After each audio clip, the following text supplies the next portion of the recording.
Hello दोस्तों, स्वागत है एक बार आपका फिर आपके अपने चैनल राम 60 पॉइंट पर। मेरा नाम है जितेंद्र यादव और हम आज रेशियो एंड प्रोपोर्शन पढ़ने वाले हैं, यानी कि अनुपात और समानुपात। इससे पहले हमने बहुत सारे चैप्टर कंप्लीट कर लिए हैं, अगर नहीं देखे हैं तो उन्हें जरूर देख लें ताकि आप अपनी पूरी मैथ्स कवर कर पाएं। और वैसे भी फिर से लॉकडाउन होने की उम्मीद है, काशीपुर के तो सारे संस्थान बंद हो गए हैं, उत्तराखंड लगभग पूर्ण संपूर्ण लॉकडाउन में जाने वाला है। तो आप अगर अपनी स्टडी को रेगुलर करना चाहते हैं तो आप हमारे साथ जुड़ सकते हैं, क्योंकि हम इस पर मंडे से फ्राइडे रेगुलर क्लास देते हैं। तो आप अपनी पढ़ाई को अगर कंटिन्यू करना चाहते हैं, क्योंकि एसएससी जीडी जो कि 2 से 25 अगस्त के आसपास होगा वो फिक्स है, तो आप उसकी प्रिपरेशन जारी रखें और अच्छे से उसके तैयार करते रहे। तो आज हम पढ़ने वाले हैं रेशियो और प्रोपोर्शन। तो मैं आपको बस एक बात बता दूं कि जो रेशियो निकाला जाता है वो हमेशा समान चीज़ों में निकाला जाता है। कहने का मतलब है कि आप 5 केजी का 5 ग्राम से नहीं निकाल सकते हैं, तो आपको केजी को ग्राम में बदलना पड़ेगा या फिर ग्राम को केजी में बदलना पड़ेगा। और एक बात और याद रखिए कि रेशियो का कोई भी मात्रक नहीं होता। तो कुछ क्वेश्चंस देते हैं जो आपने जनरली देखे होंगे, छोटे मोटे क्वेश्चंस होते हैं, लगभग सभी कर लेते हैं, लेकिन स्टार्ट तो वहीं से करेंगे क्योंकि हम बिल्कुल बेस से करने वाले हैं। तो जैसे पहला क्वेश्चन हमें दिया हुआ है कि ए रेशियो जो बी है, ए अनुपात जो बी हमें दिया हुआ है वो हमें दिया हुआ है कि 5:6 है। तो ये 5:6 अगर 6 है और आगे हमसे बोला हुआ है कि बी अनुपात सी 6:7 है, तो हमें बोला हुआ है कि बी अनुपात सी 6:7 है। तो हमसे पूछा हुआ है कि ए अनुपात बी अनुपात सी की वैल्यू क्या होगी। तो देखो, करने के तो बहुत सारे यहाँ तरीके हैं कि हम इसको कैसे कर सकते हैं। तो बस मैं आपको एक तरीका बता रहा हूँ जो कि आप हर जगह लगाकर बहुत आसानी से इन रेशियो को निकाल सकते हैं। तो बस आपने कुछ नहीं करना, यहाँ पर ए और बी दे रखा है और आपको पता है एक सी दे रखा है, तो आप ऐसे तीनों को लिख लो ए बी सी, क्योंकि हमें इन तीनों का रेशियो चाहिए। तो मैंने कहा यहाँ पर रेशियो लगा देंगे हम। अब देखो ए और बी कितना दे रखा है, आपने कहा 5 और 6 दे रखा है। आगे हमें ये कितना दे रखा है बी और सी, तो आपने कहा 6 और 7 दे रखा है। तो देखो एक प्लेस यहाँ पर खाली है, एक प्लेस यहाँ पर खाली है ना।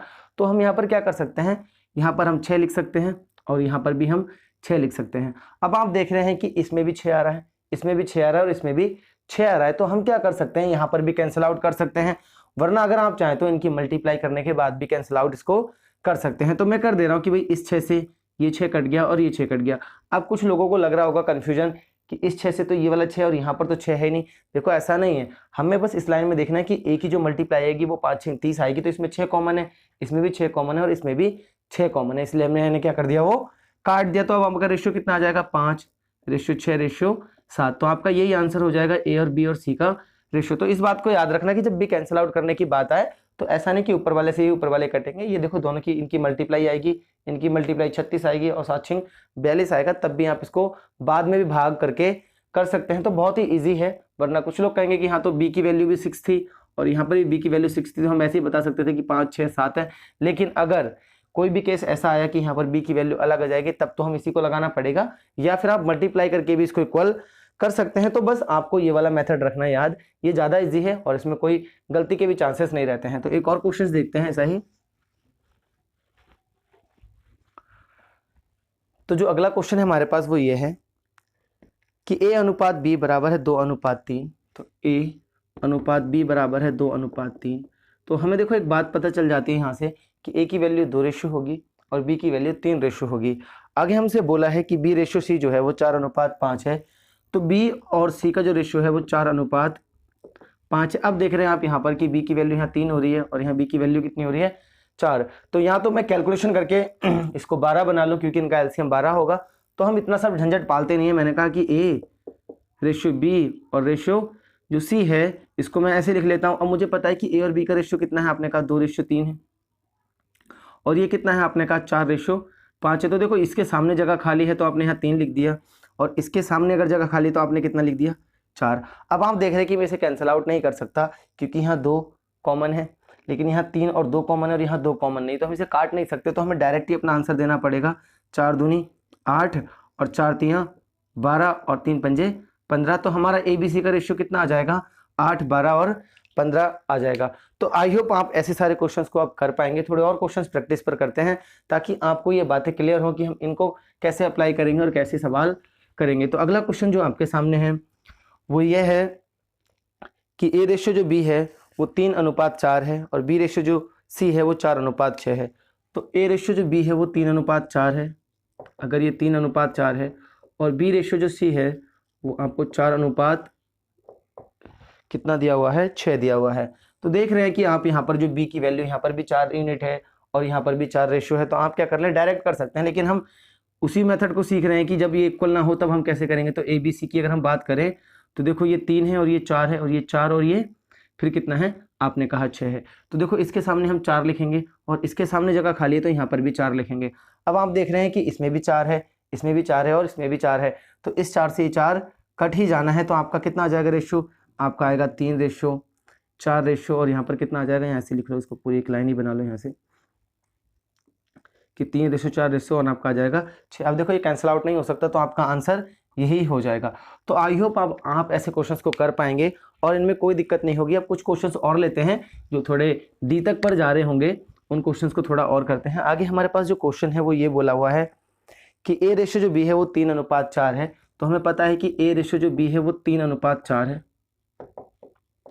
आगे हमें बोला हुआ है कि बी रेशियो सी जो है वो 4:5 है। तो बी रेशियो जो सी है वो 4:5 आपको दिया हुआ है। आगे हमसे बोला है क्वेश्चन में कि सी रेशियो जो डी है वो 5:6 है। तो सी रेशियो जो डी है वो 5:6 आपको दिया हुआ है। तो देखो हमें यहाँ पर बताना है कि A ratio B ratio C और रेशियो डी कितना होगा। तो देखो अगर हम इसे वैसे करने की कोशिश करें तो आपको पता है कि देखो यहाँ पर तो इक्वल आ रहे हैं। देखो यहाँ पर बी की वैल्यू कितनी आ रही है, 4, यहाँ पर भी बी की वैल्यू 4 ही है। आगे यहाँ पर सी की वैल्यू कितनी है, 5, तो यहाँ पर भी सी की वैल्यू 5 है। लेकिन हर केस में ये इक्वल नहीं दिया होगा, तो मैं आपको डायरेक्ट ही बता दे रहा हूँ, वरना आप 3, 4, 5, 6 इसका रेशियो बता सकते थे। इस क्वेश्चन में तो आप डायरेक्ट बता सकते हैं, लेकिन अगर ये इक्वल नहीं होता तो हम फिर अपने मेथड पे जाते और हम उसको वैसे ही करते कि भाई अगर ये 3 और ये 4 दिया हुआ है तो मैंने लिख लिया। आगे मुझे बी और सी कितना दे रखा है, आपने कहा 4 और 5 दे रखा है, तो मैंने यहाँ लिख लिया। आगे मुझे बोला हुआ है कि 5 और 6 दिया हुआ है, तो मैंने वो भी लिख लिया कि ये 5 है तो ये 6। अब आप देख रहे हैं कि इसके आगे 2 जगह खाली हैं, एक यहाँ पर और एक यहाँ पर, तो मैं यहाँ पर भी 4 लिख दूंगा और यहाँ पर भी 4 लिख दूंगा। इसके आगे सिर्फ एक ही जगह खाली है, वो 5 की जगह खाली है। और यहाँ पर देखो एक 5 की जगह ये खाली है और एक तो यहाँ पर ये 4 आ जाएगा क्योंकि इसके सामने जगह खाली है और 5 के बाद यहाँ पर 5 आ जाएगा।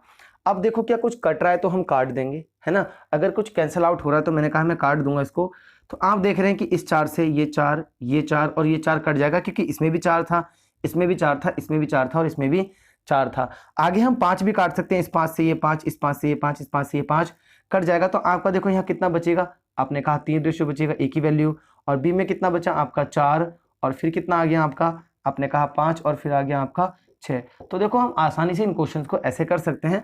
अगर आप इसे वैसे करने की कोशिश करेंगे तो थोड़ा लेंथी पड़ेगा कि पहले उसको इक्वल करो फिर इसको करो, और कन्फ्यूजन ज़्यादा है। बस आपको क्या करना है, यहाँ पर वैल्यू रखनी है, जिसके आगे जितनी प्लेस छूटी हुई है वही संख्या लिख दो। जैसे 4 के आगे ये बच रहा था तो मैंने 4 और 4 लिख दिया।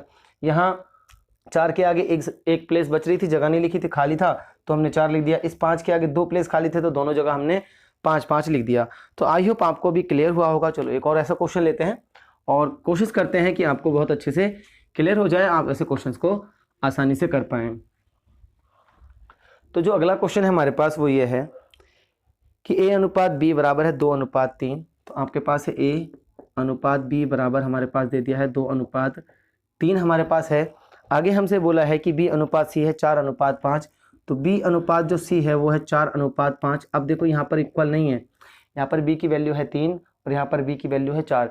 तो यहाँ तो आप इसको एलसीएम लेके पहले इसको बराबर करें और उसके बाद बात करें। तो हमें इतना सब झंझट में पढ़ना ही नहीं है, हमने जो मेथड मैं आपको बता रहा हूँ उसे फॉलो करें, आसानी से सारे कंसेप्ट आपके क्लियर हो जाएंगे। आगे बोला सी रेशियो जो डी है वो 5:6 है। तो सी और जो डी है वो 5:6 है, ठीक है, 5:6। तो हमसे वही बोला है कि ए बी सी और डी का रेशियो आपको बताना है। तो मैंने यहाँ लिख लिया ए बी सी और ये डी, ये रेशियो की बात चल रही है। तो हमने कहा कि ए और बी का कितना दिया है, आपने कहा 2 और 3 दिया हुआ है। इसका कितना दिया है, आपने कहा 4 और 5 दिया हुआ है, और इसका 5 और 6 दिया हुआ है। देखो मैं आपको प्लेस बताकर दिखा दे रहा हूँ कि 3 के आगे देखो ये जगह बच रही है तो 3 लिखेंगे, यहाँ पर भी जगह बच रही है तो 3 लिखेंगे। यहाँ 5 के आगे प्लेस था तो हमने 5 लिख दिया। और यहाँ देखो पहली बात तो 4 के बाद ये प्लेस बच रहा है तो आप 4 लिखेंगे, और फिर यहाँ 5 और फिर यहाँ पर भी 5। तो अब हम देख रहे हैं कि देखो यहाँ पर क्या आ रहा है, 5 आ रहा है, यहाँ पर 5 आ रहा है, यहाँ पर 5 आ रहा है, यहाँ पर भी 5 आ रहा है। तो सबसे पहले मैं 5 को ही कैंसिल कर दूंगा कि मैंने ये 5 से 5 काट दिया। क्या और कुछ कॉमन आ रहा है? तो देख रहे हैं कि आप यहाँ पर तो 3 पंजे 15 हो रहा है, कॉमन नहीं आ रहा। क्यों नहीं आ रहा? क्योंकि देखो 2 से ये कट जाता, 2 से ये भी कट जाता, 2 से 6 भी कट जाता, क्योंकि 4 दूनी 8, 4 तियां 12, लेकिन 5 तियां 15 बनने से ये 2 से कैंसिल आउट नहीं होगा। तो रेशियो हमारा डायरेक्ट यही हो जाएगा कि 4 दूनी 8, 4 तियां 12 और 3 पंजे 15 और 3 छिंग 18। तो आपका ये रेशो आ जाएगा। अब देखो ना ये 3 से कटेगा ना ये 5 से कटेगा, किसी से नहीं कटेगा, तो आपका आंसर कितना आ जाएगा कि 8:12:15:18। तो देखो कितने बड़े क्वेश्चन को अगर हम वैसे सॉल्व करने की कोशिश करें तो हमारे लिए ज़्यादा हार्ड है, लेकिन अगर मैं इस मेथड से करता हूँ तो आप आसानी से कर पाएंगे। तो आई होप आपको भी क्लियर हो गया होगा और आप ऐसे क्वेश्चंस को कर पाएंगे। देखो डी तक हो गया, आप ई एफ सबके लिए लगा सकते हो जितने भी रेशियो बोले, लेकिन ज़्यादातर 4 से ऊपर कभी जाता नहीं है। तो अब हम बात कर लेते हैं कि भाई कुछ क्वेश्चंस पर कि मध्य समानुपाती, तृतीय समानुपाती और चतुर्थ समानुपाती कैसे निकालते हैं। तो देखो मैं आपको बिल्कुल बेस से बताऊंगा। तो पहले एक क्वेश्चन कर लेते हैं कि 1 रुपये तथा 10 पैसे का अनुपात बताओ। मैं ये इसलिए कर रहा हूँ क्योंकि मैंने आपको ये पहले ही बताया था कि 1 रुपये का अगर आप 10 पैसे के साथ अनुपात निकालना चाहते हैं तो आपको मैंने बोला कि एक बात आपको पता करनी है कि जो रेशियो निकलता है वो हमेशा समान चीज़ों का निकलता है। यानी कि 1 रुपये का 10 पैसे के साथ तब तक मैं रेशियो नहीं निकाल पाऊंगा जब तक इनकी यूनिट सेम ना कर लूँ। या तो मैं इसे रुपये में कन्वर्ट कर लूँ या फिर मैं इसे पैसे में कर लूँ। तो मैंने कहा मैं इसी को पैसे में कन्वर्ट कर लेता हूँ। ये होता है 100 पैसे। अगर ये 100 पैसे हो गया तो आपको पता है कि वो भी 10 पैसे है। अब आराम से हम इनका रेशियो निकाल सकते हैं। अगर ये भी 10 पैसे, तो अगर आप रेशियो निकालें तो इस पैसे से ये पैसे कट जाएगा, इस जीरो से ये जीरो कट जाएगा। तो 10 रेशियो जो 1 आएगा यही आपका उत्तर होगा। और आपको पता है कि रेशियो का कोई मात्रक नहीं होता। क्यों नहीं होता? मात्रक से भी मात्रक कैंसल आउट हो जाता है। तो आप देख पा रहे हैं कि रेशियो हमेशा समान चीज़ों का निकलता है। ऐसे ही किलोग्राम का आप किलोग्राम से निकालेंगे, केजी का और ग्राम का आप ग्राम से निकालेंगे। ऐसा नहीं है कि बस यहाँ केजी लिखा वहाँ ग्राम लिखा आप रेशियो निकाल रहे हैं। जब तक आप इनकी यूनिट इक्वल ना कर पाएँ तब तक आप रेशियो भी नहीं निकाल पाएंगे। तो आई होप आपको ये बात क्लियर हुई होगी। तो अब चलते हैं हम मध्य समानुपाती और तृतीय समानुपाती और चतुर्थ समानुपाती की ओर कि इन क्वेश्चंस को हम कैसे करते हैं। तो देखो एक क्वेश्चन हमें पहले दिया हुआ है कि वही हमें बोला हुआ है कि 5:10 और समानुपात 15 अनुपात इतना दिया हुआ है। बोला है कि 5:10 और समानुपात आगे हमें बोला हुआ है 15 और अनुपात हमें देखो बताना है यहाँ पर। तो मैंने कहा यहाँ पर मैं x मान लेता हूँ। तो हमें चतुर्थ समानुपात बताना है। तो देखो क्या आप एक बात समझते हैं कि चतुर्थ अगर इसमें पूछा हुआ है तो चतुर्थ समानुपात निकलेगा कैसे। तो देखो पहली बात तो बहुत आसान है, मैं आपको ऐसे ही बता देता कि हम ऐसे भी निकाल सकते हैं। देखो रीजनिंग से भी इस क्वेश्चन को कर सकते हैं और विदाउट रीजनिंग भी कर सकते हैं। ये 5 से 2 गुना हो रहा है तो सिंपल सी बात है ये भी 15 से 2 गुना 30 हो रहा होगा। आप डायरेक्ट कर पाएंगे, ऐसा कुछ नहीं है कि आपको अलग से कुछ पढ़ने की जरूरत है। थोड़ा सा अपना दिमाग का इस्तेमाल करो, रीजनिंग से भी ये सवाल हो जाएगा, वरना मैथ से तो हम करने ही वाले हैं। देखो अगर ये समान अनुपात में है तो आपने कहा ये और इसका जो रेशियो होगा वो इक्वल होगा इसके और इसके रेशियो के। तो मैंने कहा कि 5:10 बराबर होना चाहिए था 15:x के। ठीक है, रेशियो बराबर होगा क्योंकि ये समान अनुपात में है। ये वाला अनुपात और ये वाला अनुपात अगर समान अनुपात में है इसका मतलब इनका रेशियो हमेशा बराबर रहेगा। तो आपने काट लिया 5×5 5 दूनी 10 और आप जानते हैं x की मल्टीप्लाई अगर मैं इधर करूंगा और 15 की मल्टीप्लाई 2 से करूंगा तो 30।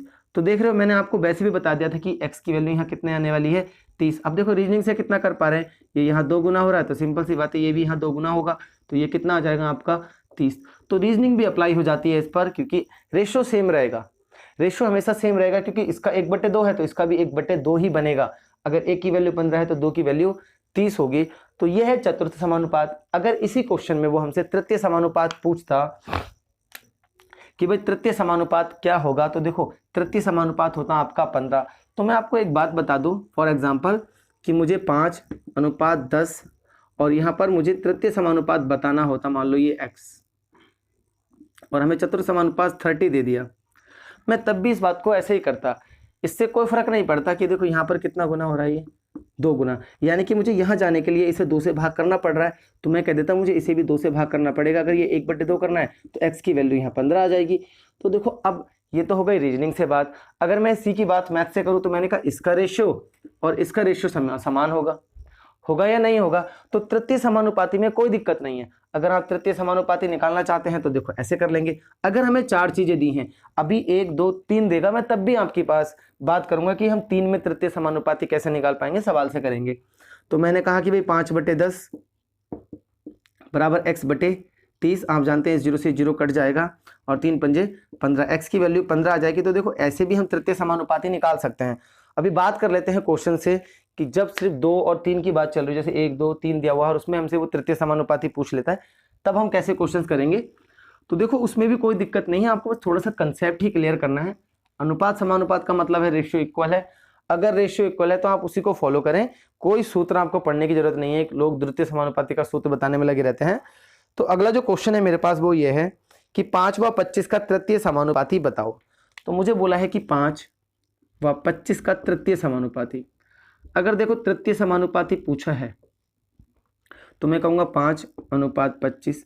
मुझे बताना है अनुपात यहाँ पर x, यही मान लो तृतीय समानुपाती है आपका, है ना, क्योंकि ये 3 लिखे हुए हैं तो आपको पता है इससे कितना मल्टीपल हो रहा है। रीजनिंग से बात कर रहा हूँ मैं पहले, उसके बाद हम बात करेंगे मैथ से। तो आपने कहा ये 5 गुना है, 5 पंजे 25 होता है, तो ये भी 5 गुना होगा, तो 25 पंजे 125। तो x की वैल्यू कितनी होगी? 125। तो देखो कोई क्या आपको कोई सूत्र वूत्र पढ़ने की जरूरत है? बस थोड़ा सा अपना दिमाग लगाओ, रीजनिंग से भी कर लोगे इस सवाल को। बच्चे इसी में बड़ा कंफ्यूज रहते हैं, तृतीय समानुपाती कैसे निकालेंगे, चतुर्थ समानुपाती कैसे निकालेंगे। कुछ नहीं करना। अब एक और बात करते हैं, अगर मैं मैथ से बात करूं इसकी, तो इसे मैं रफ कर रहा हूं कि देखो मैथ्स में अगर मैं इसको करूं तो मैं कैसे कर लेता। ये रीजनिंग से किया मैंने थोड़ा सा, तो मैंने कहा कि इसका और इसका रेशियो सेम होगा, इसका और इसका भी रेशियो सेम होना चाहिए क्योंकि ये समानुपाती हैं। तो आपने कहा कि 5/25 बराबर होगा 25/x के, होगा या नहीं होगा? तो ये 25 से कितनी बार में कट जाएगा? 5 बार में। आप जानते हैं x की वैल्यू यहाँ पर मल्टीप्लाई करूंगा मैं, तो x की वैल्यू कितनी आ जाएगी? 25 पंजे 125। तो देखो आप ऐसे कर लो, कुछ दिक्कत नहीं है, आपको बस खाली क्वेश्चन करना है और वो भी बिल्कुल मेथड से। मैंने जो आपको कहा बस आपको वो बात याद रखनी है कि हम कैसे समानुपाती निकाल सकते हैं। तो अगला और क्वेश्चन लेते हैं। एक की इसमें हमसे क्या बोला हुआ है, तो हमसे बोला हुआ है इसका मध्य समानुपाती आपको बताना है। तो देखो मध्य समानुपाती भी मैं इसी तरीके से निकाल दूंगा। लोग उसका सूत्र बता देते हैं, लोग तुम्हें सूत्र याद रखने की कोई जरूरत नहीं है कि 4 व 25 का मध्य समानुपाती बताना है। तो 4 और 25 का अगर मुझे मध्य समानुपाती बताना है तो वो बीच में रख लिया मैंने x, ठीक है। अब कुछ लोग इसका बोलते हैं कि जो मध्य समानुपाती का सूत्र होता है ना वो √AB होता है। AB का मतलब इसकी और इसकी गुणा करनी है। 100 का क्या कर लो आपने का वर्गमूल निकाल लेंगे तो 10 आ जाएगा। तो देखो 10 तो आ गया, निकाल लिया आपने। लेकिन ये क्या आपको सूत्र याद रखने की जरूरत है? अगर मान लो बाई चांस आपको ये सूत्र याद नहीं है तो हम डायरेक्ट कैसे करते हैं, जैसे मैंने आपको बोला कि इसका और इसका रेशियो आपस में बराबर होंगे। तो आपने कहा 4/x, यहीं से वो फॉर्मूला बना है, बराबर होगा x/25 के। तो आप जानते हैं 25 की गुणा 4 से होगी तो ये 100 हो जाएगा, और x की गुणा x से होगी तो x² हो जाएगा। अगर हम x की वैल्यू निकालेंगे तो 100 हो जाएगा ये अंडर रूट में, और जो कि 10 होता है। तो देखो ये बस आपको थोड़ा सा समझना है, बाकी करना तो आपको 25 चौक 100 आराम से निकाल लेना आप, उसमें कोई दिक्कत नहीं आएगी। लेकिन आपको पता होना चाहिए कि ये डायरेक्ट फॉर्मूला भी कहाँ से आ गया। तो वो यहीं से आया, आपको पता है कि x² बन रहा है, तो बस ये देखो अंडर रूट पहले लगा दिया उन्होंने, x की वैल्यू √AB तो है, 25 चौक 100 करके मल्टीप्लाई करके आ रहा है। तो आप ऐसे सारे क्वेश्चंस को आसानी से कर पाएंगे और इनमें आपको कोई दिक्कत नहीं होगी। तो आई होप आपको क्लास समझ में तो आ रही होगी, और अब से आपको कोई दिक्कत नहीं आएगी। मध्य समानुपाती, तृतीय समानुपाती और चतुर्थ समानुपाती, मैंने ये चारों आपको बिल्कुल क्लियर कर दिए हैं। तो अगला क्वेश्चन है कि 9 व 36 का मध्य समानुपाती क्या होगा। तो देखो आप डायरेक्ट भी निकाल सकते हो, अगर आपको याद है कि भाई 9 और 36 का मध्य समानुपाती बताना है तो देखो क्या फॉर्मूला लगाने की भी जरूरत है। आपने कहा इसकी मल्टीप्लाई करके मुझे वर्गमूल निकालना है, तो उससे अच्छा मैं पहले वर्गमूल निकाल लूँ। मैंने कहा ये 3 और ये कितना होगा 6, और इन्हीं की मल्टीप्लाई करूंगा तो ये 18 होगा। बस आपको ऐसे करना। अगर जब फॉर्मूला भी नहीं करना तो फिर ज़्यादा आसान करो, क्यों करना है हमने ज़्यादा बड़ा। तो मैंने कह दिया इसका 9 का 3 आ जाएगा और 36 का कितना आ जाएगा 6। तो देखो सारे क्वेश्चंस आसान हैं, कोई दिक्कत नहीं है इन क्वेश्चंस में। आप आराम से अगर करेंगे तो बहुत ज़्यादा आसान है। मैथ्स के कंसेप्ट को क्लियर कर लो, ट्रिक व्रिक के चक्कर में ना पड़ो। ट्रिक कुछ नहीं होती, सब यहीं से बनी है। अगर आपका कंसेप्ट क्लियर है तभी जाके आपकी मैथ्स स्ट्रांग होगी और आप बहुत अच्छे से मैथ्स को कर पाएंगे। तो अगला जो क्वेश्चन हमारे पास बोला हुआ है कि ए व बी को 5:6 के अनुपात में रुपए मिले। तो देखो ए और बी हैं, दो लोग हैं, एक ए है और एक बी है। इन्हें 5:6 के अनुपात में जो है रुपए मिले हुए हैं। तो मैंने बोला 5:6 के अनुपात में रुपए मिले हैं, यदि उनके रुपए का गुणनफल कितना बोला हमें कि 3000 रुपये है। तो रुपए का जो गुणनफल है वो 3000 रुपये है। 3000 अगर इनके रुपए का गुणनफल है तो मैंने कहा कि मैं अपने हिसाब से गुणनफल, देखो एक बात ज़्यादा इंपॉर्टेंट होती है याद रखने की, लोग क्या करते हैं कि 5×6 30 की वैल्यू सीधे 3000 कह देते हैं, जबकि ऐसा नहीं है। जब भी गुणनफल की बात करें तो आपको यहाँ x मानना ही पड़ेगा। अगर नहीं मानना चाहते तो आपको ये बात याद रखनी पड़ेगी कि यहाँ पर वर्गमूल भी निकलेगा। लोग क्या करते हैं सिर्फ 5×6 30 की वैल्यू 3000 के बराबर रख देते हैं और वहाँ पर सबसे बड़ी गलती कर देते हैं। योग और अंतर पे कोई फर्क नहीं पड़ता, क्योंकि अगर मैं इनका योग करूँगा तो 11x हो जाएगा, जिसमें x तो x ही रहा ना, तो x की वैल्यू निकलेगी। लेकिन जब हम मल्टीप्लाई करते तो वो x² बन जाता है। तो देखो अगर मैं अपने हिसाब से इनकी मल्टीप्लाई करूँ तो मैंने कहा 5×6 30x² इनका गुणनफल आ रहा है, जो कि कितने के बराबर है, आपने कहा 3000 के बराबर है। अगर ये 3000 के बराबर है तो इससे ये कट जाएगा और 3 से ये कट जाएगा 100 बार में। आप जानते हैं अगर मैं x की वैल्यू निकालूंगा तो √100 हो जाएगा और x का मान कितना आ गया 10। तो हमसे इस क्वेश्चन में पूछा था कि a व b का हिस्सा बताओ, तो a और b का हिस्सा तो इसमें 10 की मल्टीप्लाई करनी पड़ेगी नहीं, तो इनको कितना मिलेगा 50 रुपया और इसको कितना मिलेगा, आपने कहा इसको मिलेगा 60 रुपया। तो देखो कितना सिंपल है, आप देखो 5 6 30 3000 इनका क्या आ रहा है, गुणनफल आ रहा है। लेकिन सबसे ज़्यादा बच्चे यही गलती करते हैं कि उनको ये बात पता ही नहीं होती। 5 6 30 करेंगे और 30 की वैल्यू सीधे 3000 रख देंगे और 1 की वैल्यू निकाल लेंगे सीधे 100 और यहाँ पर पैसे बता देंगे कि इसको 500 और इसको 600 रुपये मिले। लेकिन ऐसा नहीं है, याद रखिएगा हमेशा कि अगर अंतर, योग और भाग की बात करता है तो कोई दिक्कत नहीं है, क्योंकि भाग में भी x कट जाता है। लेकिन आपको ये बात याद रखनी है कि जब भी मल्टीप्लाई हो किसी भी रेशियो में तो वहाँ वर्गमूल जरूर निकलता है। तो आई होप आपको ये क्लास समझ में आई होगी। अगर आप इस चैनल पर नए हैं तो प्लीज़ लाइक शेयर सब्सक्राइब जरूर कर दें। तो चलिए मिलते हैं इसके नेक्स्ट पार्ट में नई वीडियो के साथ।